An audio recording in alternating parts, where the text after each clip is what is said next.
Espergos choisit 2 jeunes arbres espacés l'un de l'autre de quelques pas.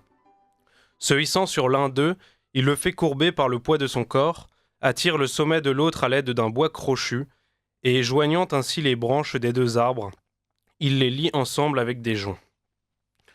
Ce passage est tiré de l'histoire de l'habitation humaine, un ouvrage rédigé par Eugène Viollet-le-Duc, à caractère d'enseignement qui retrace un peu l'histoire de l'habitation à travers le récit des aventures de 2 personnages imaginaires qui ont le pouvoir de traverser les époques et les civilisations. Il a d'ailleurs rédigé d'autres livres à caractère d'enseignement comme l'histoire du dessin, par exemple. Et dans ce passage, il y a l'idée que courber les arbres pour s'abriter serait à l'origine de l'architecture. L'histoire de l'architecture est en quelque sorte l'histoire d'une cabane. Probablement que les premières formes de construction, lorsque l'homme n'avait pas de cavernes à sa disposition, à cause notamment de la géologie, fut de construire des tipis, de huttes légères et modulables, dont la structure était en bois et la couverture ou les murs étaient en feuillage ou peau de bête. La charpente couverture était alors née. Avant toute discipline, elle avait le droit d'aînesse sur les autres, avant que la maçonnerie, avant que la taille de pierre fût « je suis », dirait-elle. En ce sens, elle avait un rôle précis, celui de soutenir le toit qui protège des dangers du vent et des animaux. C'est un rôle presque archaïque qui est toujours actuel, celui que procure l'arbre sous lequel on s'abrite, dont la charpente et les branches, et les feuilles, la couverture. Cela passe donc par un ensemble de vocables, comme la délimitation, le franchissement, une barrière, une entrée, une intimité, une frontière, une ouverture, une isolation, une portée, une fondation, un abri, un refuge. Tous ces termes traduisent consciemment ou inconsciemment l'idée qu'au fond, l'architecture est d'abord une protection contre la nature, que ce soit l'homme, les animaux, les intempéries. Car contrairement aux animaux qui habitent naturellement par leur pelage, leur fourrure ou leur plumage, la nature, l'homme y est nu. Cette nudité le rend vulnérable au froid et lui nécessite une intimité, une protection. Adam et Ève se fabriquent des pagnes lorsqu'ils sont chassés de l'Éden. Et d'ailleurs, dans la Bible, il est écrit « Ils attachèrent des feuilles de figuier ensemble et s'en firent des ceintures. L'Éternel Dieu fit des habits en peau pour Adam et pour sa femme, et il les leur mit. » Se vêtir a donc 2 objectifs, se protéger de la chaleur et garder son intimité. C'est cet objectif que remplit aussi la charpente et donc initialement l'architecture. Mais grâce au feu de la technique que lui confie Prométhée, l'homme possède des mains qui lui permettent de bâtir des abris, des maisons, des cathédrales. Et contrairement à la fourmilière, au barrage du castor ou aux taupinières, le savoir humain se développe et s'enrichit à mesure que l'humanité l'enseigne, grâce à l'esprit qui rêve de bâtir toujours plus grand et qui bâtit ses rêves au sein des constructions. Un grand merci, Quentin Lepage, d'avoir donné le ton de cette émission. Comment concilier la préservation et la valorisation du savoir-faire traditionnel de la charpente en bois avec les évolutions contemporaines des projets de construction ? Chers amis auditeurs de Radio Courtoisie, bonsoir et bienvenue pour cette seconde partie du Libre Journal des Artisans, présenté et dirigé par Alexandre Paolo, assisté ce soir de Quentin Lepage. Vous l'aurez compris, chers auditeurs, ce soir, nous nous rassemblons sous les poutres des charpentes pour converser sur le bois et ses usages dans l'édification du bâti. Pour nous éclairer, nous accueillerons un visage qui devient décidément familier de l'émission. Je parle de Noé Morin, vice-président avec Nadia Évrard de la Table Ronde de l'Architecture, basée à Bruges. Il est également chercheur pour l'Institut Thomas More. C'est en effet son 3e passage dans cette émission, et cette association qui prône la défense de l'architecture traditionnelle nous apportera par le biais de Noé Morin son regard sur la charpente. Nous avons également l'immense plaisir d'accueillir une voix qui vous sera sûrement familière, chers auditeurs.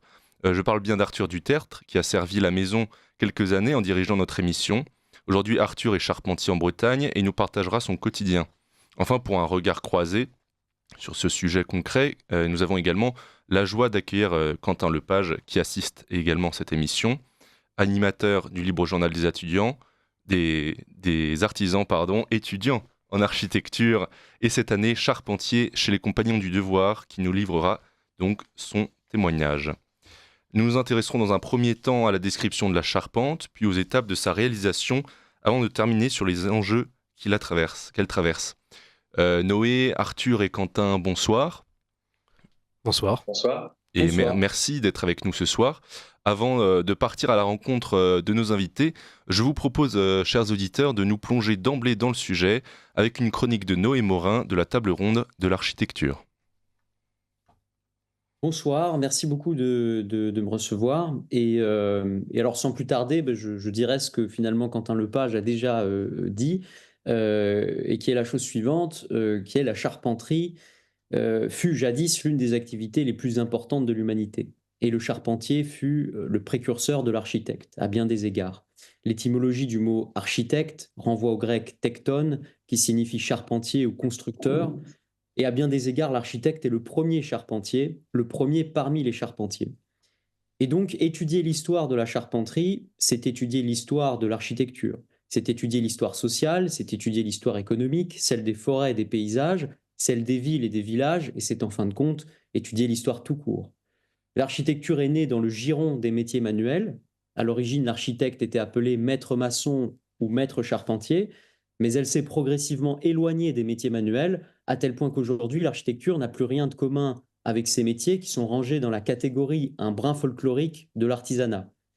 Tandis que les architectes accaparent le marché de la construction neuve avec des techniques modernes industrielles comme l'acier, le béton armé, le parpaing, le lamelé collé, etc., les artisans sont tenus à l'écart de la construction neuve, plongés dans le formol et sortis une fois de temps en temps pour rénover Notre-Dame.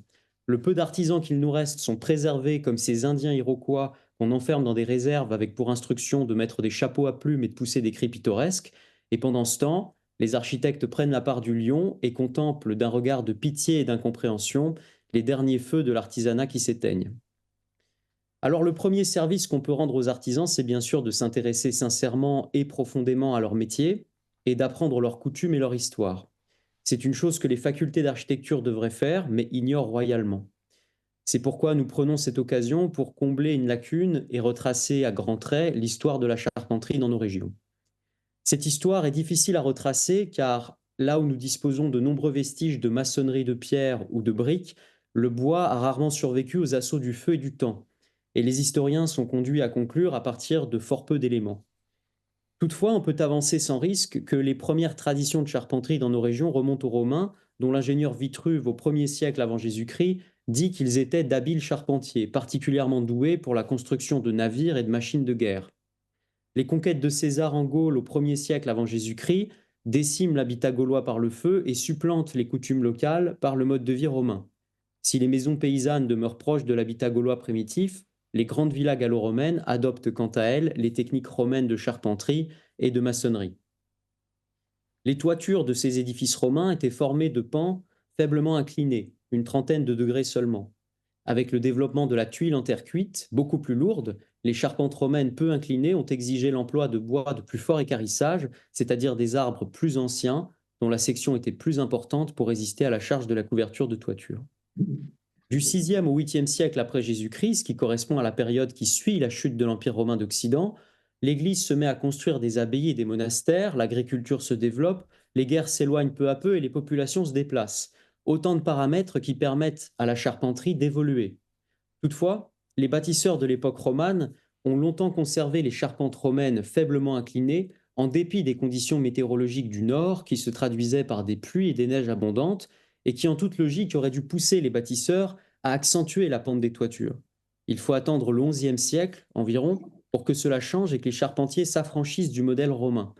Cela va se produire sous l'effet de deux circonstances.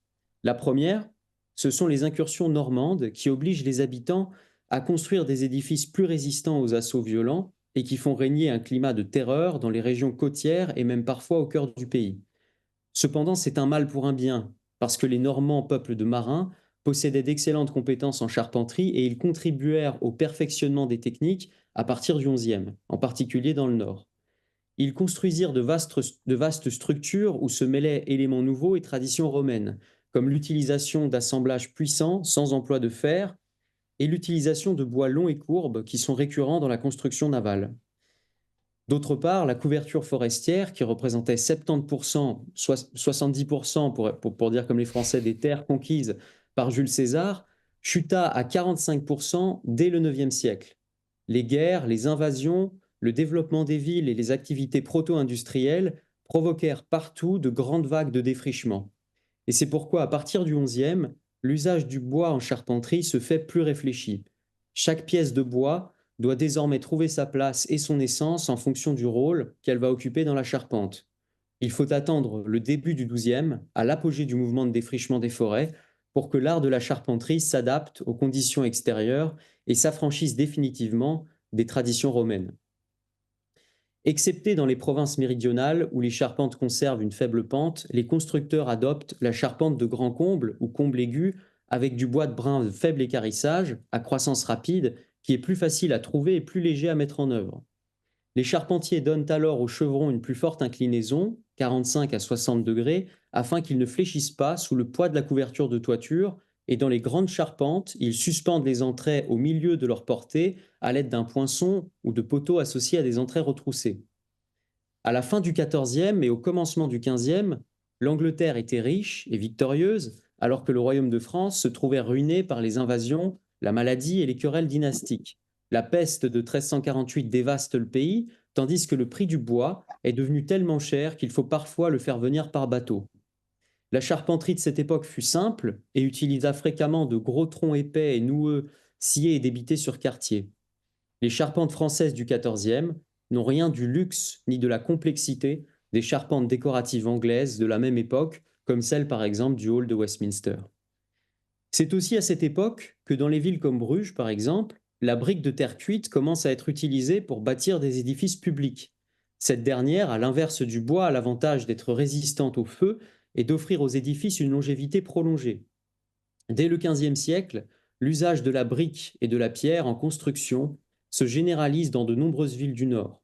La construction en bois, qui était profondément ancrée dans les traditions des bâtisseurs, devait toutefois rejaillir sur la maçonnerie de briques et de pierre, avec l'ajout de décorations trilobées sur les pignons des édifices ou encore d'une ligne horizontale accentuée à chaque étage, dont il est permis de penser que c'est un rappel des sablières d'étage du temps où l'on construisait en pans de bois. Par contre, avec l'essor économique de la seconde moitié du XVe et le retour de la croissance démographique, on assiste au redéveloppement de la charpenterie.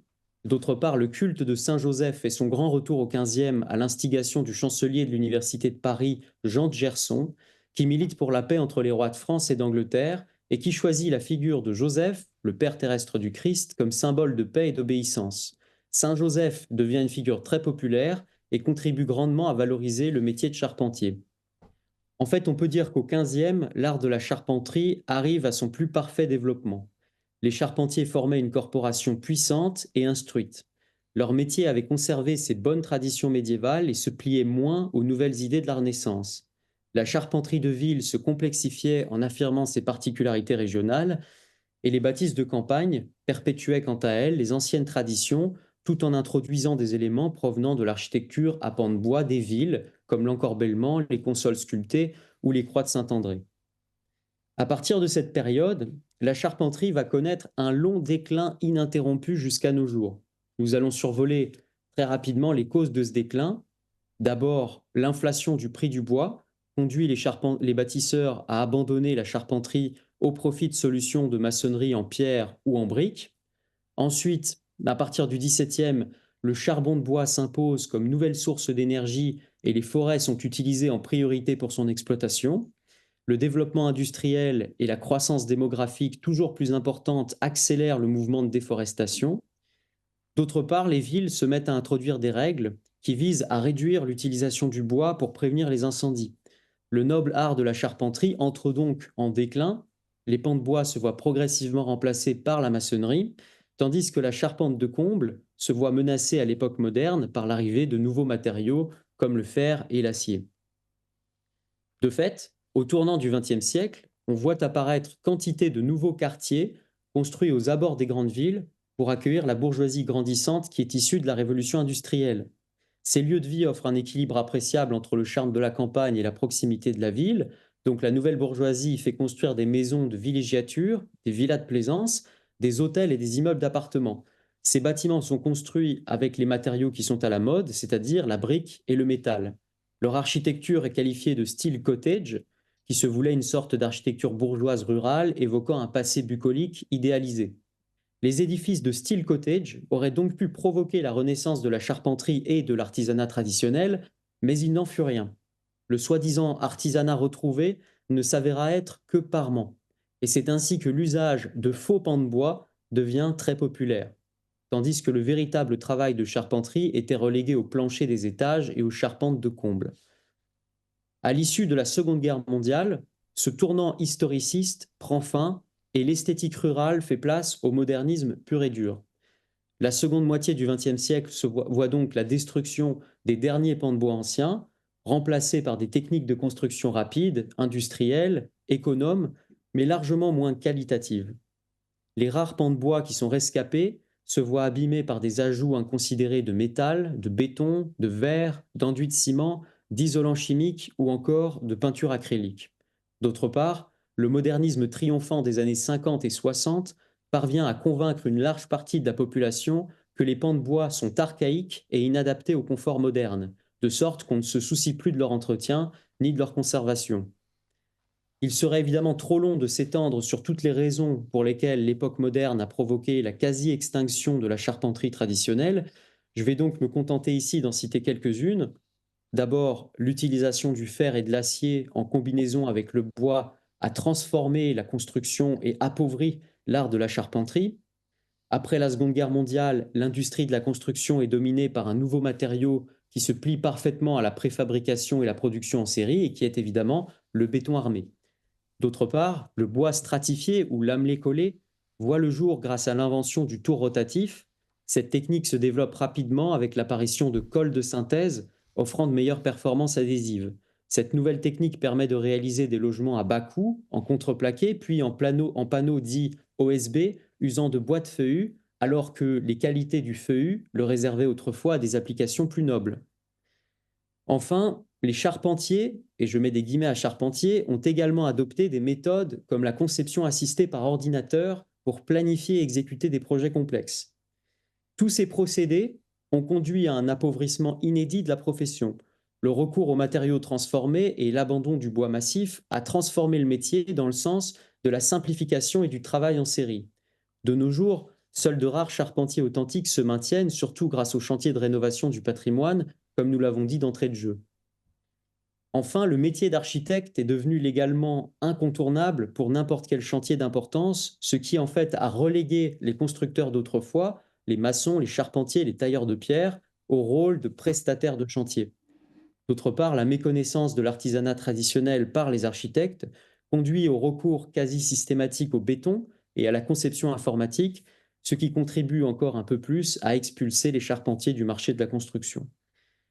Bon voilà, il y aurait encore beaucoup à dire, mais je ne voudrais pas monopoliser la parole. Je dirais pour finir que la charpenterie est un métier passionnant qui a revêtu une importance fondamentale pour nos ancêtres.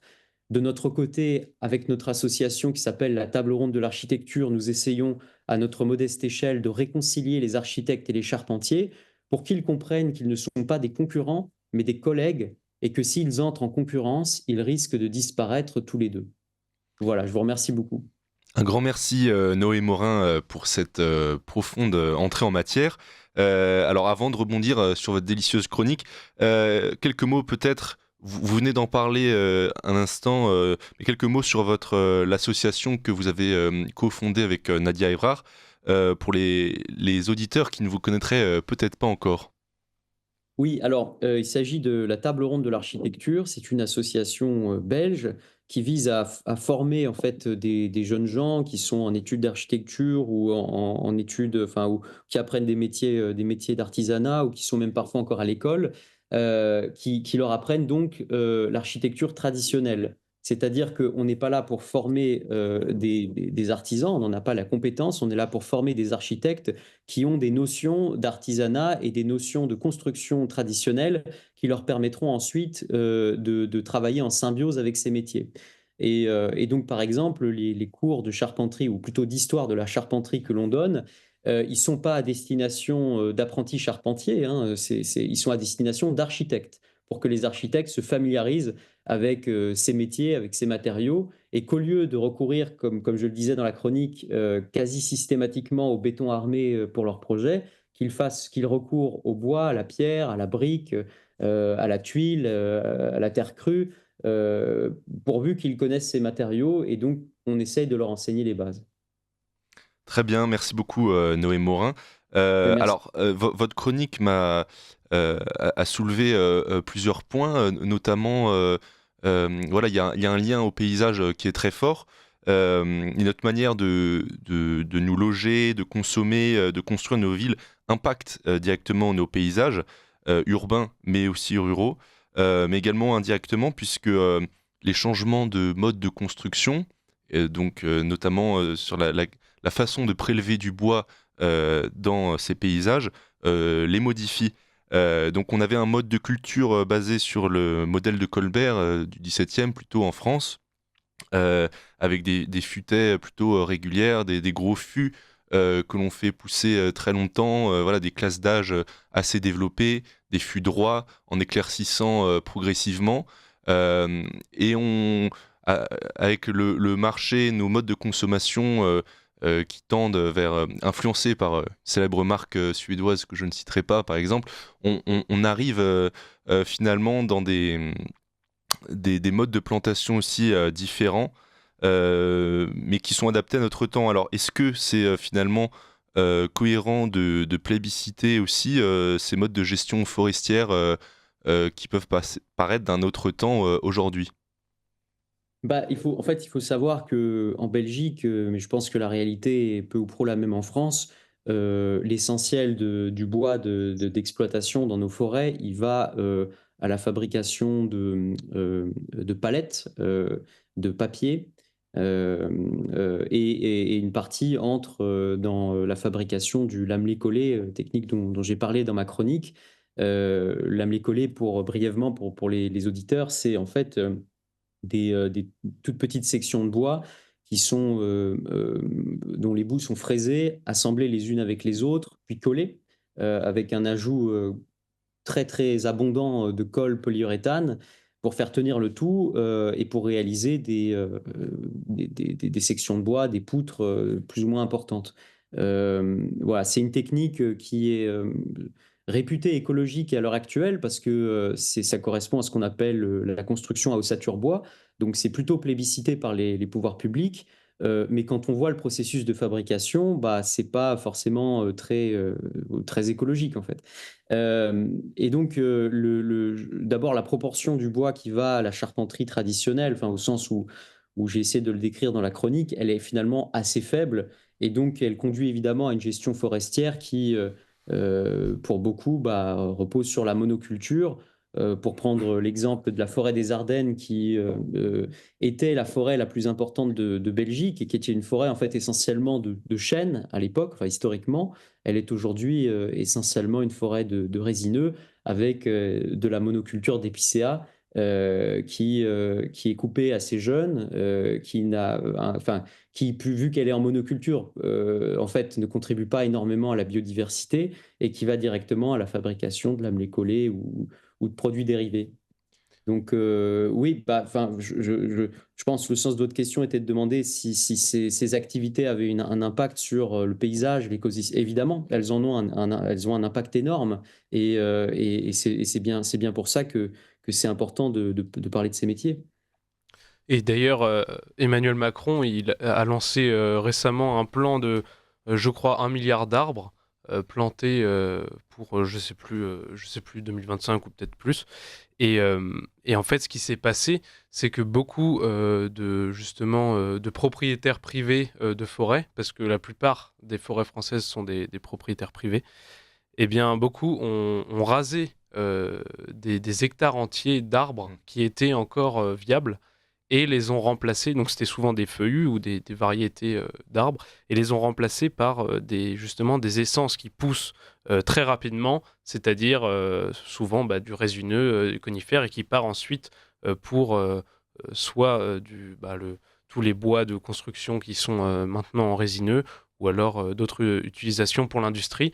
Mais en fait, ce qui se passe, c'est que sur le tableau Excel des bureaucrates, il y a écrit, je sais pas, 1000 arbres ont été plantés, mais en fait, dans la réalité, ces 1000 arbres, peut-être qu'il y en aura même pas une centaine qui va survivre, même pas 50, parce que un arbre, il a besoin de ses voisins pour grandir, il a besoin que le vieil arbre lui fasse de l'ombre pour le protéger du soleil ou qu'il soit caché du vent, voilà. Et en fait, c'est des plantations où tout est rasé, comme les open fields, et, euh, et si vous voulez, rien ne travaille ensemble, en fait.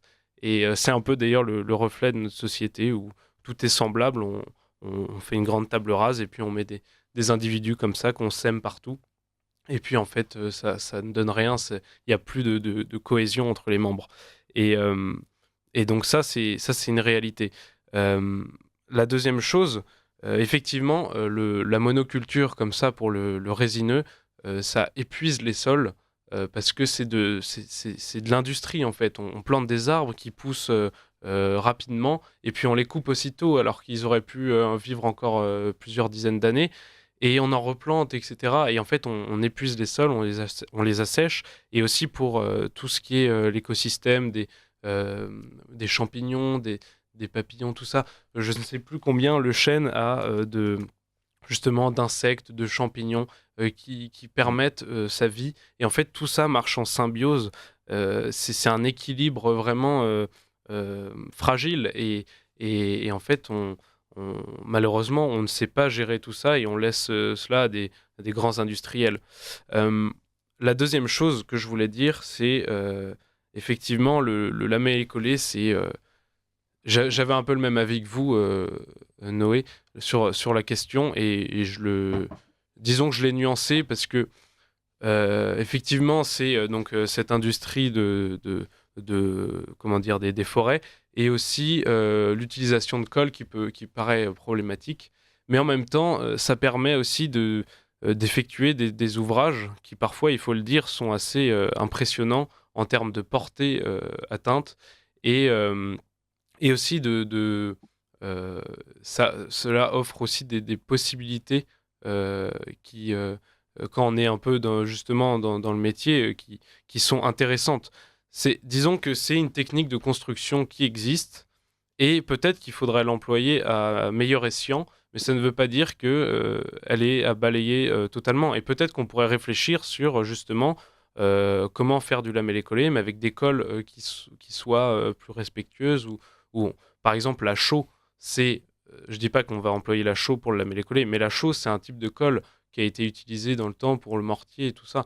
Et pourtant, c'est naturel et ça meurt bien et ça se recycle. Donc pourquoi pas faire des colles comme ça pour le bois? Et je pense qu'il y a de la recherche aussi là-dedans et qu'on peut critiquer l'industrie, mais l'industrie aussi pousse à la réflexion pour se métamorphoser elle-même. Et aujourd'hui, il y a une grande tendance, il faut le dire, écologique, de revenir sur des choses qui respectent un peu plus l'environnement. C'est quand même une bonne chose qu'on construit davantage en bois qu'en béton armé. Voilà, c'est des petits pas.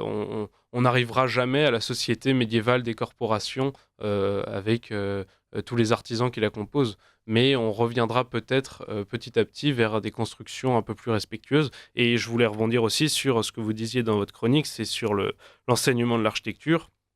Euh, euh, je pense que c'est le cas peut-être dans beaucoup d'écoles en Belgique et encore dans des écoles en France avec des vieux professeurs un peu euh, qui enseignent à la Corbusier, Gropius, tout ça. Mais il y a beaucoup, beaucoup de remises en question de cet enseignement-là.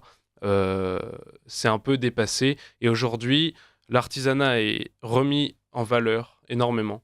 Moi, j'ai eu la chance de faire avec mon école euh, 2 stages chez les Compagnons du Devoir en taille de pierre, et puis d'autres expériences comme ça. Euh, et aussi, qu'est-ce que je voulais dire? Oui, donc il y a eu ces 2 stages, pardon, chez les Compagnons du Devoir, et puis beaucoup d'agences d'architecture qui sont remises en avant et qui défendent l'artisanat, le respect d'une construction un peu plus durable et plus respectueuse pour l'environnement. Alors, juste avant que vous rebondissiez, Noé Morin, je voulais juste revenir sur un point que vous soulevez. En fait, c'est la question de la forêt.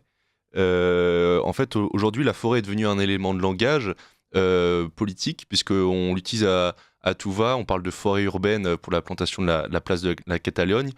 Et finalement, ça prouve encore une fois l'aspect déraciné de nos hommes et femmes politiques, puisque planter un arbre ne veut pas dire forêt. Vous l'évoquiez dans votre chronique et dans votre réponse.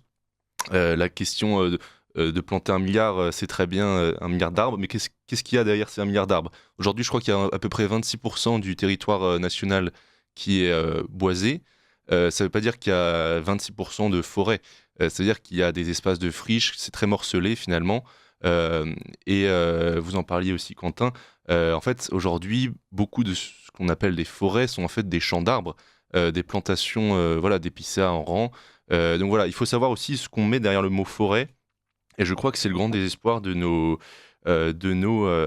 campagnes et de nos forêts en France. Voilà, si vous me permettez cette incursion, je vous permets de répondre, Noé, à Quentin. Oui, ben merci. Oui, alors pour rebondir d'abord sur peut-être l'état des forêts, il y avait un anthropologue américain, il s'appelait James C. Scott, qui avait écrit un livre intitulé L'œil de l'État, donc a priori rien à voir immédiatement avec les sujets de biodiversité, mais où il mettait en avant les techniques de foresterie scientifique qui avaient été inventées par les Prussiens au XVIIIe siècle. C'est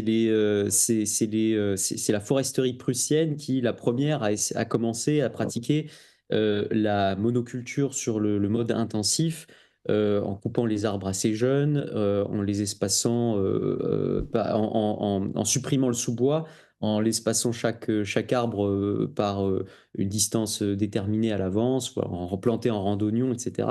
Et les rendements avaient été positifs pour les 2 premières générations, puis ils avaient commencé à décroître de manière alarmante, à tel point qu'à un certain moment, ils s'étaient rendus compte de la bêtise de l'opération et qu'ils avaient dû eux-mêmes artificiellement tenter de réinstaller un peu de biodiversité dans les forêts pour tout simplement que disons la production, enfin la rentabilité de la forêt revienne à des niveaux normaux. Donc, je sais pas, je pense qu'on a tiré quand même des enseignements, comme le soulignait d'ailleurs Quentin, de ces expériences malheureuses. Euh, mais en fait, il y a un autre problème que j'ai oublié d'évoquer, en tout cas pour ce qui concerne la forêt et le bois belge, c'est le fait que des quantités importantes. Il y a quelques années, je que c'était en 2021, il s'agissait d'un tiers de notre production de feuillus, était racheté par des clients asiatiques, et en particulier par la Chine, voilà, qui en fait le débitait, le transformait et puis le réexportait vers l'Europe, de sorte que le bois en fait traversait le globe pour nous revenir ensuite sous la forme de produits transformés, ce qui évidemment était enfin, ce qui est du point de vue même enfin, rationnel, une hérésie totale. Euh, et donc, j'entends bien, je pense que la réflexion de Quentin sur le fait que il peut y avoir du bon dans les nouvelles techniques, je ne suis pas hostile a priori aux nouvelles techniques. J'observe simplement qu'avec le lamelé collé, si vous voulez, en amont de cette technique, il y a quand même des bois coupés très jeunes. Ça produit, en tout cas, dans ce que j'ai pu voir de la monoculture. Après, j'entends bien, il faut faire attention, mais et pour ce qui est de l'évolution de la pensée des architectes, en particulier dans les universités, ça, on est les premiers effectivement à constater qu'il y a moins, disons, une obsession du tout au béton et que les considérations écologiques qui sont entrées en ligne de compte au cours des 2 dernières décennies ont convaincu un certain nombre d'étudiants et de professeurs qu'il fallait se tourner vers l'usage de matériaux naturels, dont évidemment la terre, le bois, la pierre. Donc il y a un architecte célèbre en France, je crois qu'il s'appelle Pérodin, qui construit en pierre et qui s'est fait connaître pour cela. Il y a beaucoup de gens qui retournent vers la terre crue. Il y a effectivement des gens qui construisent en bois, mais force est de constater, si vous voulez, que on se réintéresse à ces matériaux en complet profane C'est-à-dire que la plupart du temps, d'ailleurs, les universités doivent monter des laboratoires scientifiques pour étudier les propriétés thermiques de la brique ou l'avantage comparé du bois par rapport au béton, ou des structures au bois par rapport à des poteaux-poutres en béton. C'est des choses évidentes, en fait, parce que si vous voulez, il suffit d'étudier le patrimoine pour constater que c'est des techniques efficaces et durables et en fait, le patrimoine est l'exemple scientifique par excellence qui nous prouve que ces techniques fonctionnent et il suffirait de l'étudier. Au lieu de ça, on fait des séminaires extrêmement complexes à base de relevés scientifiques pour savoir si ces matériaux sont fiables, mais leur fiabilité a été prouvée par des centaines d'années d'usage, en fait. Donc, si vous voulez, c'est un peu, c'est parfois, hein, on a l'impression qu'on est en train de réinventer la roue.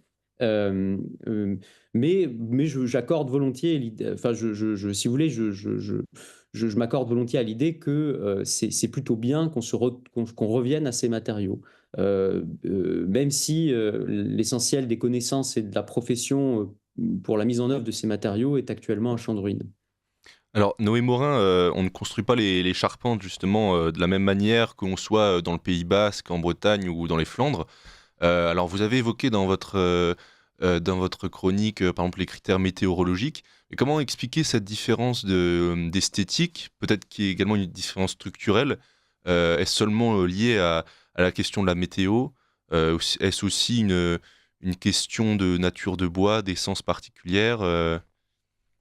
Bah, en fait, dans nos régions, en particulier le nord de la France, la Belgique, moi j'habite la ville de Bruges, où la typologie des maisons, c'est des pignons qui sont face aux rues, des maisons extrêmement étroites, assez hautes, en général sur 3, 4, parfois 5 niveaux. Et de fait, je crois qu'il y a deux critères, enfin deux paramètres qui sont rentrés en ligne de compte pour, si vous voulez, expliquer le fait qu'on ait passé des traditions romaines, effectivement, qui ont été perpétuées par l'époque romane, de toitures à faible pente à des toitures de comble aigu, c'est d'une part le fait qu'on a commencé à utiliser de plus en plus des bois courts, parce que l'usage de bois longs n'était plus possible dans des villes qui, à partir du XIIe siècle, ont commencé à devenir extrêmement densément peuplées et qui n'ont plus permis tout simplement l'usage de bois de plus grande longueur. Donc les charpentiers ont dû trouver de nouvelles solutions d'assemblage à base de bois courts.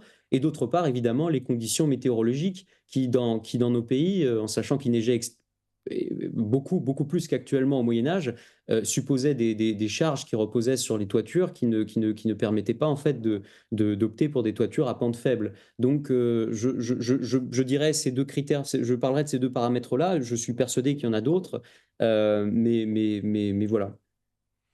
Et alors, finalement, comment adapter au mieux tous ces savoir-faire traditionnels que vous avez évoqués à notre temps? Parce qu'il y a peut-être aussi un critère économique que certains mettent en avant. Construire de manière traditionnelle est peut-être plus coûteux que faire euh, des, des poutres en béton. Quels sont les avantages autres que la durabilité, par exemple? Alors, il y a deux questions dans votre question. D'abord, disons que comment ces savoir-faire traditionnels peuvent être pertinents à notre époque. Bah, en fait, si vous voulez, jusqu'à une période récente, les gens construisaient leurs maisons eux-mêmes, principalement, hein. Je veux dire, le recours à l'architecte est finalement assez rare. Et j'entends par là, à partir de la fin du 19e, on a commencé à recourir quasiment automatiquement à des architectes pour la construction urbaine, pour la construction d'édifices publics. Et le recours à l'architecte est devenu finalement obligatoire au XXe siècle. Et aujourd'hui, si vous êtes un particulier, vous ne pouvez plus construire à partir d'un certain métrage carré. Je ne sais plus si en France c'est 100 ou 150 mètres carrés de surface. Vous ne pouvez plus construire vous-même votre maison au-delà d'une certaine superficie. Et donc, on a verrouillé la construction en la faisant automatiquement passer par l'architecte. L'architecte qui, dans les écoles d'architecture, comme on l'a souligné, a été nourri, abreuvé aux nouvelles techniques de construction, dont évidemment, au cours du XXe siècle, le béton armé, qui a pris quasiment toute la place. Et vous savez, c'est la même histoire pour la maçonnerie. La maçonnerie traditionnelle, elle aussi, a souffert énormément de l'éruption du béton armé en construction, puisque on est passé à des techniques de poteau-poutre ou bien de murs à cavité qui se sont avérées tout à fait aussi nocives, si vous voulez, pour la maçonnerie traditionnelle que pour ou pour la charpenterie traditionnelle. Donc, j'ai envie de dire, il y a un problème de captation de la construction par la profession d'architecte qui ne laisse plus la place à des professions manuelles comme autrefois le maître maçon ou le maître charpentier pour construire, ou même aux habitants eux-mêmes qui, en fait, pourraient assez facilement s'emparer de ces savoir-faire et les mettre en œuvre de leur propre initiative. C'est des choses d'ailleurs que l'on voit parfois avec des gens qui décident de se mettre à la maçonnerie eux-mêmes, de rénover leur maison, enfin voilà. Donc c'est des choses qui existent. Donc je pense qu'une plus grande connaissance au sein du public généraliste, pas du public spécialisé, pas du public qui travaille déjà dans la construction de ces savoir-faire, serait déjà une bonne étape, disons, sur le chemin de leur revalorisation. Et alors, c'est assez drôle parce que dans votre chronique, il y a quelque chose qui revient assez souvent, c'est ce lien avec la charpenterie navale. Euh, on pourrait, mais c'est revenu assez souvent dans votre chronique et ça viendrait pas à l'esprit au premier abord. Est-ce que ces perméabilités entre la charpenterie de bâti et la charpenterie navale est visible? Est-ce qu'il y a, par exemple, je ne sais pas, des techniques empruntées à un domaine qui s'applique à l'autre? Est-ce qu'il y a des formes qui sont typiques de la charpenterie navale que l'on peut observer dans le bâti, par exemple? Alors, je ne veux pas non plus trop m'avancer parce que je ne suis pas spécialiste, hein, je ne suis pas charpentier, mais disons que, par exemple, l'usage de bois courbe, c'est probablement quelque chose qui a d'abord été mis en œuvre et développé, découvert par les constructeurs navals. Et donc, j'avais mentionné le fait que disons, les invasions vikings, enfin les incursions des Mm. Normands sur le territoire français avaient évidemment été accompagnées de dévastation, mais aussi de la découverte de certaines techniques de charpenterie qui étaient utilisées pour les bateaux et qui finalement se sont traduites dans l'architecture civile. Et lorsque vous vous promenez dans une rue, je ne sais pas, de Rouen, vous ne pouvez pas vous empêcher parfois enfin, de voir que certains pignons, certaines façades ressemblent à Mm. des roues ou des poupes de galions. On a vraiment l'impression, en particulier avec l'encorbellement, que c'est presque imité du galion. Mais voilà, je pourrais pas aller plus loin sur cette question. Je voudrais rebondir sur quelque chose Alors, que vous rapidement, avez parce qu'on dit va avoir tout la à pause l'heure. après. Oui, Oui, je vous en prie. pardon, Alexandre. Je voudrais rebondir sur cette chose, c'est que vous disiez que les Anglais avaient quasiment au XIVe siècle, je crois, le même savoir-faire que les Français en termes de charpente. Alors je crois que justement, Viollet-le-Duc, dans son dictionnaire raisonné de l'architecture française, la section charpente, il aborde cette question et il dit que justement les charpentiers anglais n'avaient pas vraiment compris la notion de l'entrée parce qu'en fait, l'entrée en charpente, pour les auditeurs, c'est cette pièce horizontale qui permet de maintenir les deux pièces penchées du toit. Donc il y a un arbalétrier de chaque côté. Et en fait, l'entrée il vient retenir ces deux arbalétriers pour éviter qu'ils ne s'écartent. Et, euh, et justement, les Anglais utilisaient l'entrée dans la charpente comme une pièce structurelle, alors que c'était juste pour maintenir l'écartement. Donc je voulais juste dire que là-dessus, les Anglais n'avaient pas totalement compris encore au 14e les structures des charpentes, mais par contre, ils ont quand même réussi, et vous mentionniez tout à l'heure l'abbaye de Westminster, ils ont quand même réussi à faire des œuvres magnifiques, même avec cette erreur-là. Oui, alors, bon, mais c'est tout à fait à votre honneur de rabaisser Perfide Albion. J'en attendais pas moins de Une votre fois n'est part. pas coutume. Mais disons que justement, dans la charpente du hall de Westminster, vous avez, me semble-t-il, un entrée retroussé, pour le coup. C'est-à-dire qu'il est situé plus. Enfin, là encore, je m'exprime en profane, mais il est situé plus haut que l'entrée normale, ce qui semble plutôt témoigner du fait que les Anglais avaient bonne. D'autre part, et là, je soumets cette réflexion à votre avis, mais les compagnons voyageaient allègrement entre l'Angleterre et la France à cette époque. Il y avait énormément d'échanges. Des constructeurs, enfin des compagnons qui ont travaillé, qui ont œuvré sur des chantiers de cathédrales comme celle de Canterbury par exemple, se retrouvaient ensuite à Reims. Ce qui a priori plaide plutôt en faveur d'une grande cohésion, enfin de collaboration, disons, et un échange assez fourni quoi, de méthodes entre les deux pays. On reviendra sur les questions de compagnons du devoir en seconde partie. Un grand merci, Noé Morin, de nous avoir partagé vos savoirs historiques et techniques en matière de charpente. Je rappelle à nos auditeurs qu'ils peuvent vous retrouver lors de vos écoles d'été à Bruges et cette année à Conques également, pour y apprendre les fondements de l'architecture traditionnelle, aux côtés également de Nadia Évrard, avec qui vous avez fondé la table ronde de l'architecture. L'arbre mort fait encore une bonne charpente, nous dit Paul Claudel dans L'Otage. Après nous être intéressés à l'arbre qui donne la pièce, intéressons-nous à présent à la conception d'une charpente.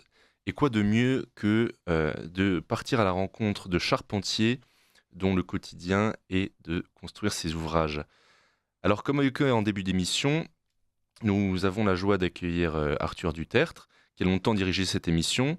Arthur, le sujet de l'artisanat vous est familier, du moins vous y portez de l'intérêt depuis longtemps, puisque vous avez dirigé cette émission. Pourtant, la charpenterie n'est pas votre formation initiale. Vous êtes un reconverti, si j'ose dire. Quel a été votre parcours ?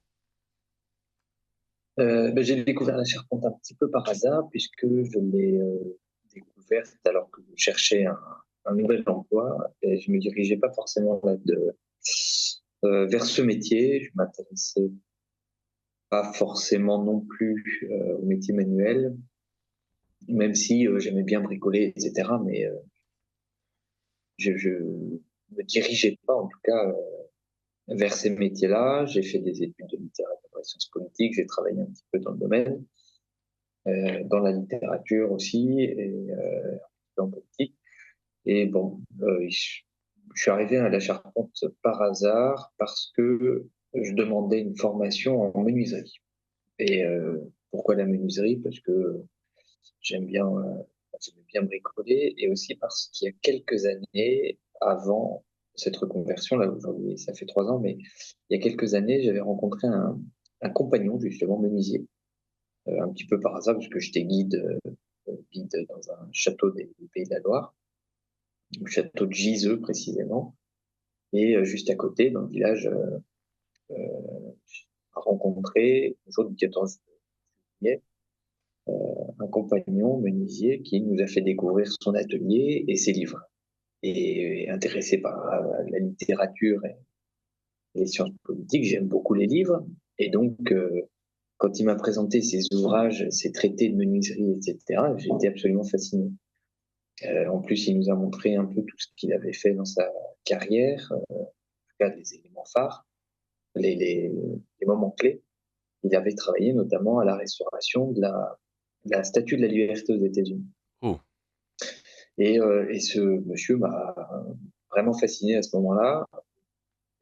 C'est lui peut-être qui a laissé une petite graine qui a germé plus tard, puisque quand l'occasion s'est présentée, disons, j'ai été voir le Pôle emploi et France Travail, et puis je me suis demandé ce qu'il y avait de faisable. Et par hasard, j'ai vu qu'il proposait des formations avec les compagnons du devoir. Et je me suis dit, tiens, c'est l'occasion. Et l'occasion, c'est pas fait en menuiserie que je demandais d'abord. En fait, c'est fait en charpente. Et donc, j'ai fait 3 mois de découverte du métier en charpente avec les compagnons à Paris. Et honnêtement, j'ai été surpris par le métier. Et finalement, agréablement surpris puisque je l'ai choisi pour plusieurs raisons. À la différence de la menuiserie, on travaille à l'extérieur, on participe aux grosses œuvres, et finalement j'avais besoin d'air, donc ça me correspondait mieux que la menuiserie. C'était aussi un métier qui avait peu varié dans le temps, qui reste très traditionnel, même si Noé Morin évoquait des techniques nouvelles. Bien sûr qu'il y a des techniques nouvelles, en fait, il y en a toujours eu Et les artisans sont les premiers d'ailleurs à innover dans leur métier, à trouver de nouveaux moyens de faciliter leur travail, comment dire, de faire des choses de plus en plus soit grandioses, soit esthétiquement. Bon, ça dépend après des goûts, parce que, mais bon, enfin voilà, ce sont les premiers à essayer d'innover, de mettre en œuvre de nouvelles méthodes, de nouvelles choses, explorer des matériaux, etc. Et, euh, et en fait, le métier de charpentier a peu évolué. Les menuisiers, par exemple, travaillent beaucoup de bois aggloméré, de bois recomposé. Donc, tous les panneaux agglo, tous les panneaux de la grande enseigne suédoise que vous avez mentionné, etc. En fait, c'est du bois recomposé. Alors, il y a une chose qui est pas si mal, c'est que on réutilise aussi des déchets quelque part, parce que c'est du bois qui servirait pas à autre chose qu'au bois de chauffage. Et donc là, le menuisier travaille en gros du bois, pour beaucoup d'entre eux, du bois composé. C'est un métier qui est effectivement très industrialisé, etc. Et, euh, et le charpentier, lui, travaille encore du bois, d'arbres, si j'ose dire, mais vraiment des morceaux d'arbres. Un chevron, par exemple, c'est un dixième d'arbre. Hmm. Une panne, c'est un élément de charpente, ça va être un demi ou un tiers d'arbre, etc. Enfin, c'est un peu schématique, évidemment, mais voilà, tous les arbres sont coupés. Et en fait, on travaille, quand on est charpentier, on travaille essentiellement du bois brut de sciage, donc du bois qui sort directement des sièges. Et voilà, ça c'est la raison pour laquelle j'ai voulu finalement embrasser le métier de charpentier. Et alors, on accède à ce L'autre métier par raison, un bac pro, c'est ça? alors il y a le CAP, qui Oui, est le certificat d'aptitude professionnelle, donc là ça dure un an. Le CAP, ça dure un an quand on est déjà diplômé du bac ou d'autres diplômes équivalents, mais le CAP c'est un an et après on peut poursuivre avec un brevet professionnel. Et ensuite il y a une licence, il y a aussi, je crois, d'autres diplômes, il y a la licence en bois. d'accord. Enfin bon, il y a d'autres diplômes, mais là, on quitte le métier de charpentier. On travaille le bois, on peut travailler le bois Hmm. d'industrie, etc., mais on quitte un peu le métier de charpentier.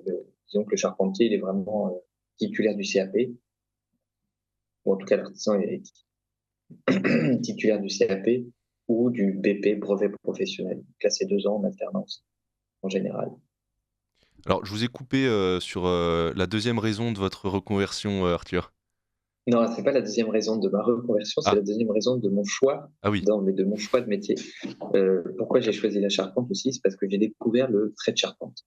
Et le trait de charpente, c'est quelque chose d'absolument fascinant, qui est la possibilité, ou en tout cas euh, l'exercice, l'exercice par les charpentiers, qui est de coucher sur un plan tous les autres plans. Alors, ce qu'un plan, c'est par exemple une surface de toiture. Une surface de toiture, c'est un plan. Quand vous avez une toiture, vous avez deux plans en général. Une toiture à deux pans avec un faîtage au centre. Ça, c'est une clôture assez classique, en tout cas en Bretagne. Et ces deux plans, en fait, se croisent à un moment donné, un point de rencontre qui s'appelle le faîtage, etc. Eh bien, en réalité, toutes les pièces de bois sont composées de plans. Sont des, sont, comment dire, sont des volumes que les charpentiers ont appris à coucher au sol sur une zone qu'on appelle l'épure. Et sur cette épure, ils tracent tout ce qui deviendra volume en assemblant toutes leurs pièces, etc. Et ça, c'est absolument fascinant. Et ils sont développé un véritable savoir-faire que le non-initié, si j'ose dire, puisque mhm. les compagnons en plus sont une coterie, que les non-initiés ne peuvent pas comprendre. c'est impossible. Quand on regarde une épure tracée par un charpentier, une épure complexe, pour une charpente complexe, on ne comprend absolument rien. Ce sont des traits qui sont renvoyés dans tous les sens. Et voilà. Et ça, c'était vraiment fascinant. Et on peut trouver, par exemple, quelques dessins de charpente et de charpentiers en ligne. Vous allez sur le site de la Bibliothèque nationale de France, BNK, et puis vous trouvez des ouvrages, vous cherchez traité de charpente, etc. Et là, vous aurez des ouvrages qui ont été écrits par des charpentiers, des compagnons charpentiers, avec des dessins. Et bon, bref, c'est absolument fascinant. Je mettrai les liens si vous souhaitez en savoir plus. Et donc voilà, ça a été la deuxième raison. Alors évidemment, beaucoup de métiers ont, comment dire, recours au dessin, aux mêmes méthodes. Les tailleurs de pierre, par exemple, eux aussi ont recours au tracé, à l'épure, etc. En fait, tous les métiers du bâtiment, tous les métiers, même les menuisiers, tracent leurs meubles, etc. sur des feuilles, ils font des plans, en fait. C'est quelque chose d'assez naturel, mais le trait de charpente est quand même assez particulier. Alors, on reviendra sur ces considérations techniques. Et donc, nous avons également en studio Quentin Lepage. Quentin, donc, vous êtes aujourd'hui chez les Compagnons du Devoir. Comment se passe l'enseignement Bah écoutez, merci déjà de me recevoir sur cette émission. En fait, initialement, j'étais donc en master d'architecture. J'ai fait toute ma formation à l'école d'architecture de Paris-Malaquais. Et en fait, comme je disais tout à l'heure, à l'école, j'ai eu la chance de faire 2 stages chez les Compagnons du Devoir en taille de pierre. Et, euh, et j'ai toujours recherché dans ma formation de retrouver justement ce qui faisait la beauté des villes et des villages que je parcourais, notamment avec les scouts lors de grandes randonnées. Et ce qui m'était enseigné en école d'architecture ne me convenait pas. Alors j'ai découvert la table ronde de l'architecture que nous avons reçue ce soir par l'intermédiaire de Noé et qui propose des écoles d'été en Alsace où j'ai eu encore la chance de faire de la taille de pierre donc pour une 3e fois. J'avais fait donc une arche pardon, à l'envers avec des compagnons. J'avais fait une voûte à nervures gothique, donc avec plusieurs nervures et une clé de voûte. Et donc là, avec la table ronde, j'ai fait une arche d'ogive avec un compagnon tailleur de pierre. Et puis, donc Nadia Évrard de la table ronde m'a conseillé d'apprendre l'architecture par le bas, c'est-à-dire par l'artisanat. Et j'ai profité d'une occasion de faire une année de césure dans mon master pour faire un CAP chez les Compagnons du Devoir en charpente. J'ai choisi la charpente pour 2 raisons. C'est, comme je disais dans mon introduction, comment dire, euh, l'origine de l'architecture, c'est la charpente parce qu'elle soutient le bâtiment, elle soutient le toit qui nous protège. Et donc, c'est son rôle premier et c'est le rôle de l'architecture initialement. La deuxième chose, c'est que je n'avais pas fait effectivement de charpente, j'avais plus fait de taille de pierre, donc je connaissais davantage la taille de pierre. Et la troisième raison, c'est que et d'ailleurs je suis encore dans le scoutisme, mais par le scoutisme, j'ai fait ce qu'on appelle du froissartage. Donc c'est de la charpente dans la forêt avec du bois rond. Et là, on a des assemblages très rudimentaires comme le mi-bois et le tenon avec la mortaise. Et on arrive quand même à faire des structures parfois impressionnantes. Et cela m'a donné le goût du travail du bois. Et disons que le bois aussi, c'est un matériau qui est vivant même quand il est mort dans une charpente, qui travaille, un matériau qui se renouvelle, enfin, qui aussi façonne nos paysages. Et il y a quelque chose dans la charpente, quand vous taillez un assemblage qui est unique, et en plus vous répétez le même geste qu'a fait le Christ lui-même ou Saint Joseph, et des centaines et des centaines d'artisans avant vous, charpentiers. Et les charpentiers, il faut savoir aussi que c'est un métier qui existe depuis la nuit des temps. Et en fait, autrefois, tout était composé de bois. En fait, les machineries, euh, n'importe quel outil, l'ancêtre de l'automobile, bah, c'était en bois, la charrette, des choses comme ça, les paniers, enfin tout, on construisait tout en bois. Et donc c'est un métier qui existe depuis la nuit des temps, et c'est vrai qu'aujourd'hui on en est assez éloigné, et il reste encore les charpentiers qui sont les dernières figures de cet héritage multiséculaire. Et donc ça m'a vraiment plu. Alors j'ai été sélectionné chez les Compagnons du Devoir grâce parce que en fait il fallait trouver une entreprise pour après pouvoir accéder au CAP. J'ai été donc embauché chez Placier Patrimoine, qui est une entreprise située dans le Loiret, 45 minutes d'Orléans à Bellegarde. Et Placier est spécialisé dans la restauration de monuments historiques, donc couverture, charpente, menuiserie. C'est eux qui ont restauré Saint-Benoît-sur-Loire, sur l'abbaye sur laquelle j'ai travaillé en septembre. C'est eux qui ont restauré aussi le château de Versailles l'année dernière. Donc ils font des chantiers d'exception, mais aussi des plus petites églises et autres chantiers. Et, euh, et donc chez cette entreprise, j'apprends énormément. Surtout, justement, moi, dans mon objectif plus tard d'être architecte, c'est-à-dire la relation entre le charpentier et l'architecte, les confrontations du terrain et les contraintes qui sont rencontrées sur comment sont construites nos maisons dans lesquelles nous habitons. La charpente, c'est quand même une grosse partie, hein, c'est la moitié de la maison, enfin si on coupe en deux. Et puis c'est surtout la partie quand même la plus importante, parce que s'il n'y a pas de charpente, s'il n'y a pas de couverture, il y a l'humidité qui s'infiltre et c'est la fin du bâtiment.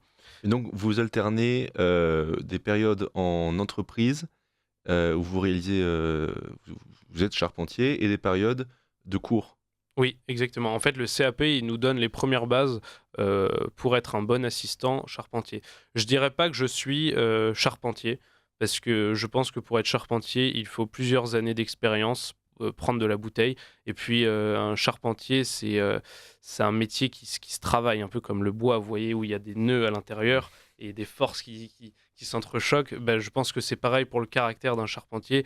Il faut se confronter aux intempéries, il faut avoir vécu des choses incroyables, des levages de charpente risqués. Il faut avoir mis un peu sa vie en danger. Il faut, voilà, c'est de confronter. Donc non, je ne suis qu'un lapin, comme on dit en charpente, c'est-à-dire un apprenti, puisque le lapin, historiquement, il me semble, c'était un objet qu'avait le patron charpentier, et en fait, ça l'aidait à tracer les épures. Je crois que c'est ça. Et la deuxième raison, c'est que le lapin, il court partout, il va chercher les outils. Donc c'est un peu ce qui m'attend parfois aussi, hein. Il faut avoir cette humilité de se dire, bah, en fait, je vais pas être charpentier du jour au lendemain. Non, je vais descendre les échafaudages, aller chercher un outil, ne pas trouver dans le camion, et puis remonter tout bête et dire bah non, j'ai pas trouvé. C'est aussi balayer la poussière de bois dans les voûtes. Mais c'est également réaliser ses premiers assemblages, ses premières coupes en suivant le trait. Et puis c'est aussi apprendre énormément sur le tas, donc en entreprise, et également à l'école. Et c'est là où effectivement Arthur parlait de l'art du trait. L'art du trait, c'est quelque chose, j'en ai encore fait aujourd'hui, j'ai la tête qui fume encore. C'est-à-dire que vous devez concevoir en 2 dimensions ce qui est réellement en 3 dimensions. Donc il disait effectivement, Arthur disait que par exemple le raccord du toit entre deux versants, eh bien c'est un point qui est dans l'espace. Et pour cela, on doit le coucher au sol. Et pareil, quand vous avez une pièce de bois, donc une surface en l'air, en fait, elle a plus la même dimension une fois qu'elle est en l'air que quand on la regarde en plan. Et donc, c'est des tas et des tas de plans qu'on vient entrechoquer. Et en fait, c'est une stimulation intellectuelle qui est à la fois très difficile, parce que dès qu'on rate un dessin, on dit on a fait un mort. Et en fait, le mort, c'est le dessin raté, et le dessin qu'on essaye de recommencer aussitôt pour espérer le réussir et avoir la petite signature du compagnon qui nous forme, et ensuite pouvoir accentuer la formation et la progression. Ouais, on sent toute la richesse du métier dans vos propos, en tout cas. Arthur, vous êtes aujourd'hui basé en Bretagne. Et dans quel genre de structure travaillez-vous? Je travaille dans une petite entreprise artisanale qui fait à la fois de la menuiserie et de la charpente. Ça s'appelle Charpente et Menuiserie Nantaise. Et voilà, c'est tout à fait, comment dire, c'est une entreprise comme on en trouve énormément aujourd'hui de charpente. On fait beaucoup de maisons individuelles, Mhm. enfin principalement d'ailleurs. Donc c'est une petite boîte qui est bien différente de là où j'avais fait mon apprentissage chez UTB à Paris, Union technique du bâtiment. Et, euh, et d'ailleurs, j'ai manqué de travailler sur Notre-Dame, je suis parti juste avant. Ah, Et, mais bon, je voulais rentrer en Bretagne. Et donc là, je travaille, oui, dans vraiment une petite entreprise artisanale. On fait la charpente des maisons neuves de A à Z. Alors voilà, il y a de tout. C'est, c'est il y a, mettre un toit sur la tête des gens. alors, nous, on participe à mettre un toit, mais c'est le couvreur qui permet vraiment, qui met vraiment le toit Oui, mais sans final. charpente, le couvreur n'intervient pas. Donc Absolument. une synergie. C'est d'ailleurs pour cette raison que souvent on dit que le charpentier, il a un métier un peu plus humble, puisqu'il est caché sous la Oui. couverture. Et les couvertures, c'est ce qu'on vient exposer aux yeux du grand public. Souvent, on a des épis de fêtage ou des petites décorations au raccord des deux versants. Et c'est un peu clinquant. Le couvreur montre son savoir-faire, tandis que le charpentier qui a travaillé son assemblage que personne ne verra, eh bien, reste humble. Métier de l'ombre. C'est ça. Alors, Arthur, quelle est la journée type d'un charpentier? Parce que vous parliez beaucoup de la différence entre le métier de menuisier Organisé. et de charpentier. Il y a cette notion d'atelier et de terrain. Mais voilà, est-ce que vous pourriez nous en dire un peu plus? Bon, ça va pas être très passionnant, hein. C'est le charpentier il se lève et il va, comment dire, il va à enfin, à ce qu'on appelle la boîte, à son entrepôt, et puis soit il façonne, il taille, donc on trace, soit on taille, c'est-à-dire qu'on trace et on taille une charpente pour ensuite aller la lever. Et ça, on fait ça à l'atelier. Et une fois que la charpente est tracée et comment dire taillée, on la charge sur les camions et puis on part lever la charpente. Donc ça veut dire la mettre debout. Et on met cette charpente debout, comment dire, directement sur les chantiers. On assemble tout, on lève tout sur chantier.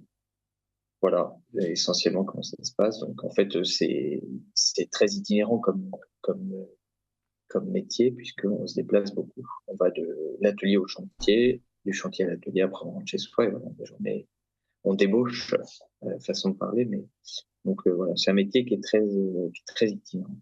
Et alors, comment se fait le choix du bois? Est-ce que vous avez, est-ce que certains types de bois, je ne sais pas, le pin, le peuplier, est spécifique pour Le certaines peuplier, parties? Jamais de peuplier?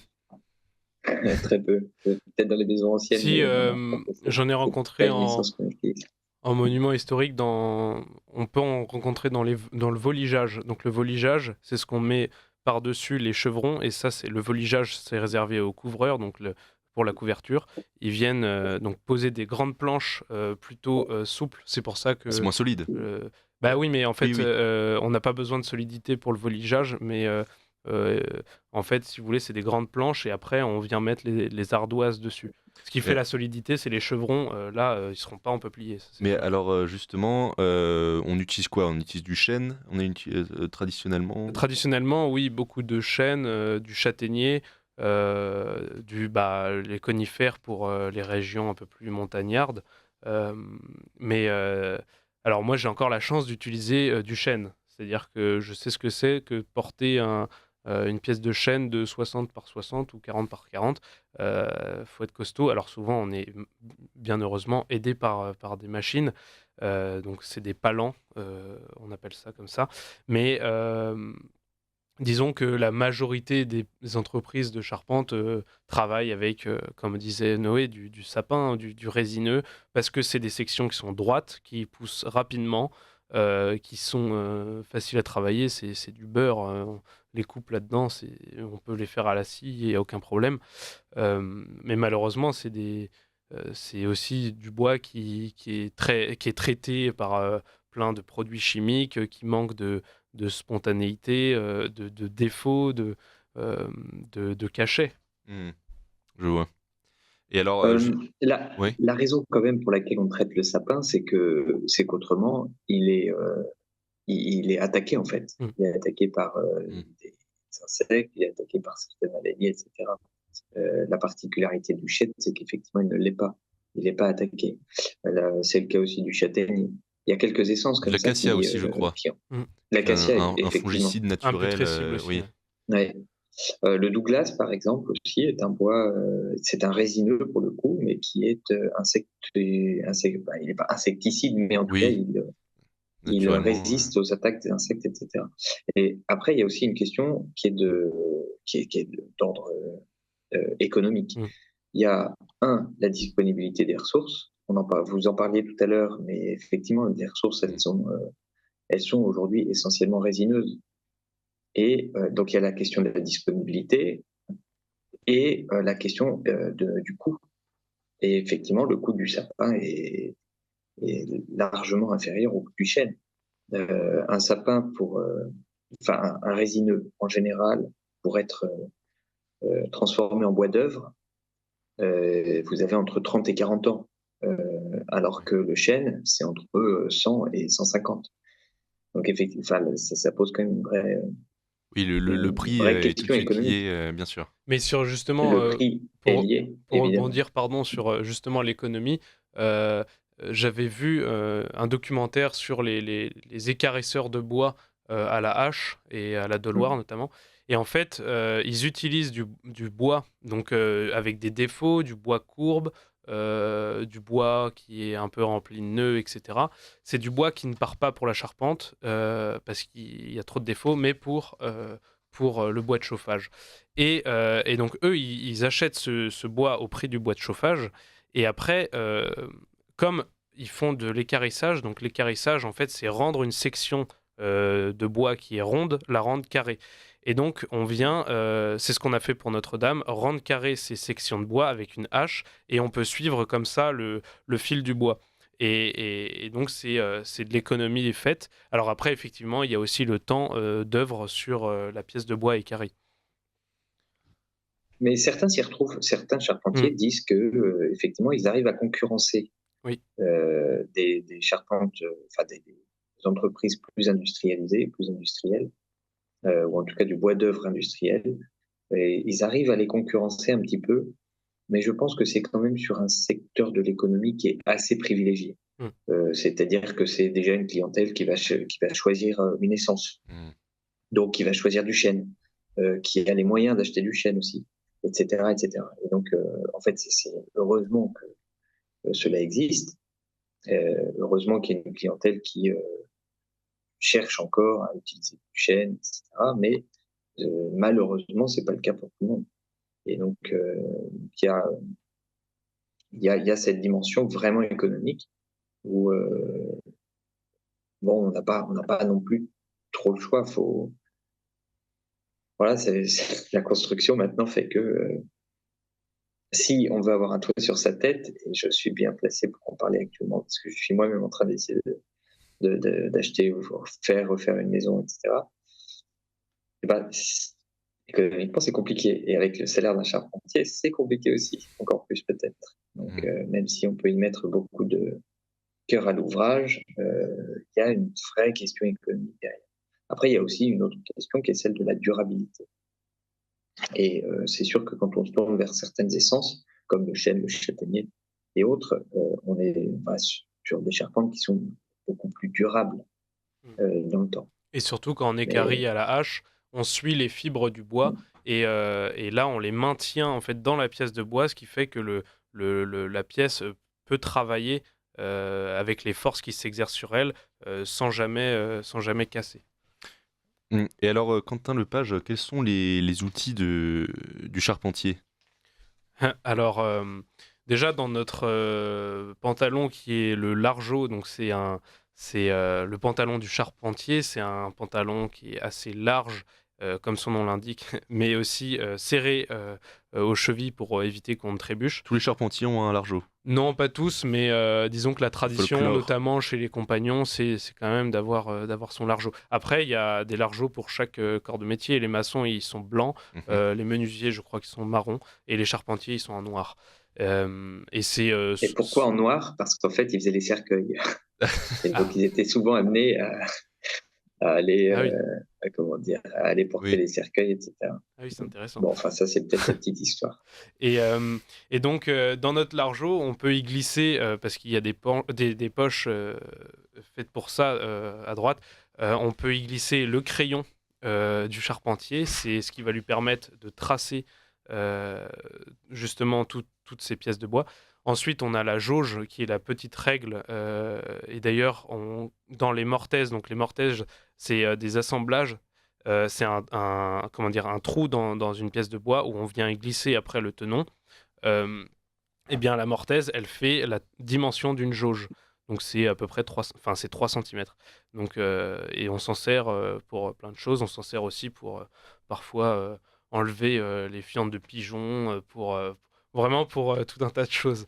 On a le double mètre, on a l'équerre alsacienne, c'est une grande équerre jaune, ouais, mais qu'on utilise assez rarement, puisqu'en fait, si vous voulez, grâce à Pythagore et la trigonométrie, on peut tout calculer, les angles, les longueurs, etc. Et donc on utilise plutôt un compas pour faire des traits d'équerre, euh, puisque c'est bien plus précis quand on fait des grandes distances.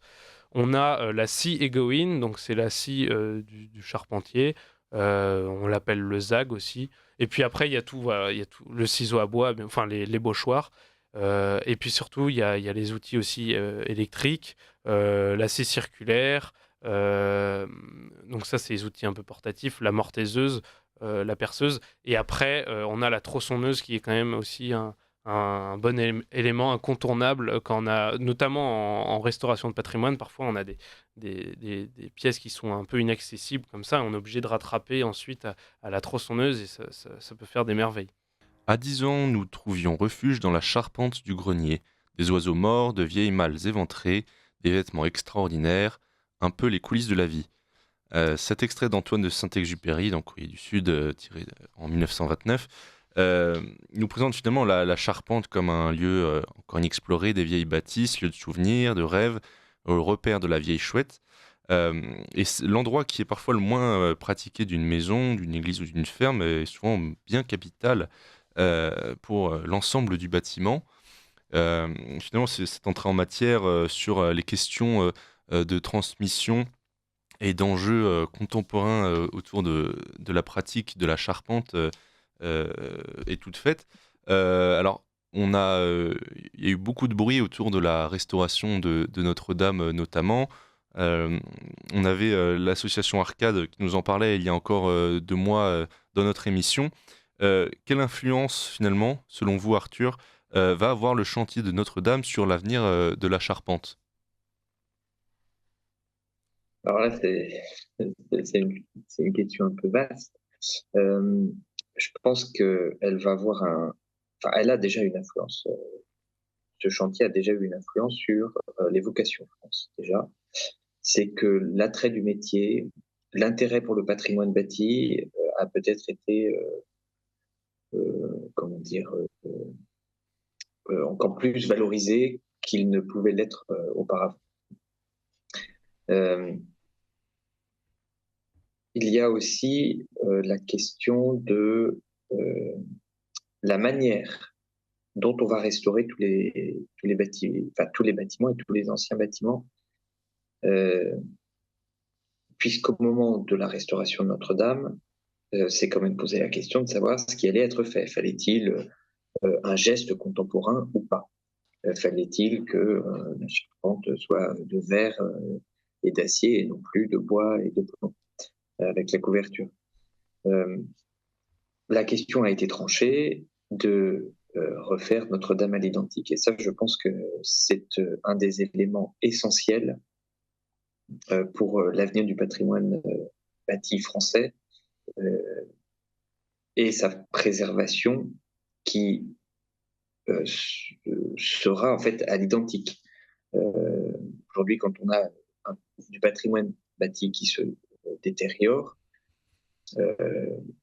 se posera de plus en plus rarement la question de savoir s'il faut en faire un objet contemporain ou pas. Donc ça, c'est, je pense, une des grosses conséquences du chantier de Notre-Dame, c'est que ça aura permis de répondre à la question de savoir ce qu'on fera de ce patrimoine bâti. Et après, la dernière chose, c'est de montrer qu'on a les capacités en réalité de faire comme on faisait au XIIe siècle. Et donc, en fait, on a la réponse en gros à toutes nos interrogations, si on s'en posait encore, qui est de savoir si oui ou non on peut encore faire comme avant. En fait, oui, on peut encore faire comme avant. Et donc, est-ce que c'est une bonne chose ou pas? Ça dépend de beaucoup de situations, mais c'est vrai que il y a un retour en fait aux techniques anciennes qui là est pour le coup très bon. C'est un bon retour, mais qui ne doit pas se décorréler de la question de la gestion des ressources. Quand vous avez un chantier comme Notre-Dame, on sait très bien que les chaînes ne viennent pas d'Île-de-France. Les chaînes de charpente de Notre-Dame viennent de partout en France aujourd'hui. Même ceux de l'époque venaient de partout ailleurs. Enfin, de partout. Ils venaient, je crois, essentiellement des forêts du Morvan, etc. Et c'est un peu aussi la question que ça doit nous poser, c'est comment fait-on avec les ressources locales qu'on a évidemment pas construire la même maison en Bretagne, qu'on pourrait la construire en Lorraine. Mais en Bretagne, terre de granit, aujourd'hui, toutes les maisons sont en parpaing. C'est triste. C'est bon. Donc voilà. Alors, Je pense à ça. on va devoir rendre l'antenne, cher Arthur. Je suis navré. Je sais. Ça ouvre beaucoup de questions. En tout cas, c'était un échange passionnant. Merci à tous les trois. Donc, chers amis auditeurs du Libre Journal des Artisans, notre émission touche à sa fin. Un grand merci à Noé Morin de la Table Ronde de l'Architecture qui était présent en début d'émission. Arthur Dutertre, que nous sommes heureux de revoir sur ce plateau, et Quentin Lepage, charpentier, de nous avoir honorés ce soir de leur présence. Je rappelle que vous pouvez suivre les publications notamment de la Table Ronde de l'Architecture et ses formations en Belgique et en France. Un grand merci également à la technique de Radio Courtoisie, en particulier à Benoît, qui a assuré le bon déroulement de cette émission. Nous vous donnons rendez-vous dans un mois pour un nouveau Libre Journal des Artisans. Très bonne soirée.